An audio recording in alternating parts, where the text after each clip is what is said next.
nom du Père et du Fils et du Saint-Esprit. Amen. Évangile de Jésus-Christ selon Saint Jean. Jésus venait de mourir.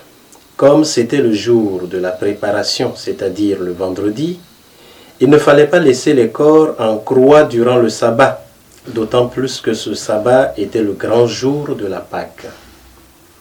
Aussi, les Juifs demandèrent à Pilate qu'on enlève les corps après leur avoir brisé les jambes.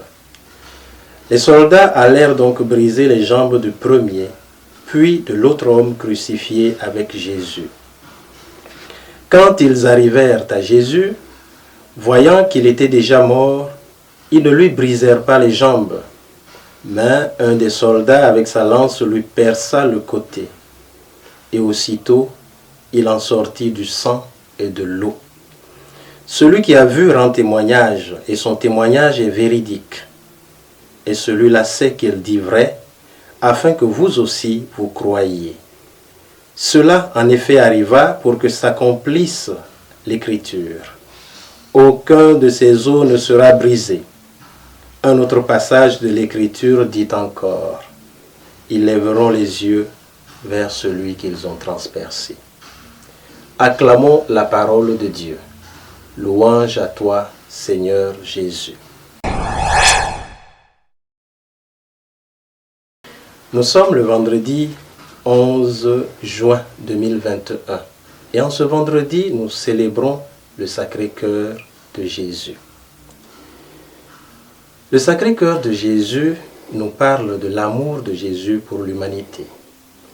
Dans l'évangile que nous venons d'entendre, Luc nous parle de la mort de Jésus sur la croix. En effet, Jésus lui-même le dit, il n'y a pas de plus grand amour que de donner sa vie pour ceux qu'on aime. Jésus a accompli véritablement cette parole en acceptant de mourir sur la croix. Et comme témoignage de cette vérité, un soldat lui transperce le côté, touche son cœur et il en sort de l'eau et du sang. Ce sont des signes qui pourrions-nous dire qui sont naturels pour quelqu'un qui est mort.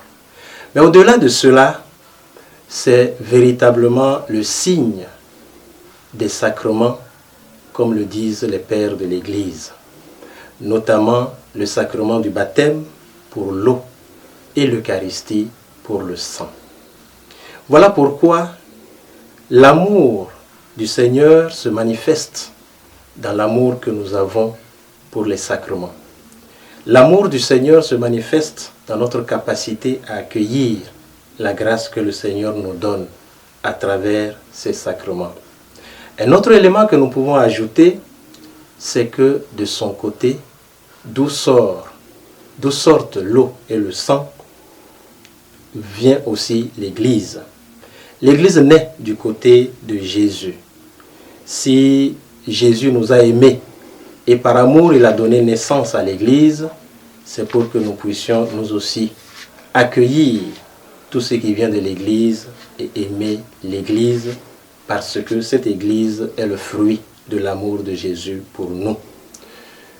Mes chers frères et sœurs, accueillons l'Église, accueillons les sacrements puisque c'est le signe de l'amour de Jésus pour nous. Amen.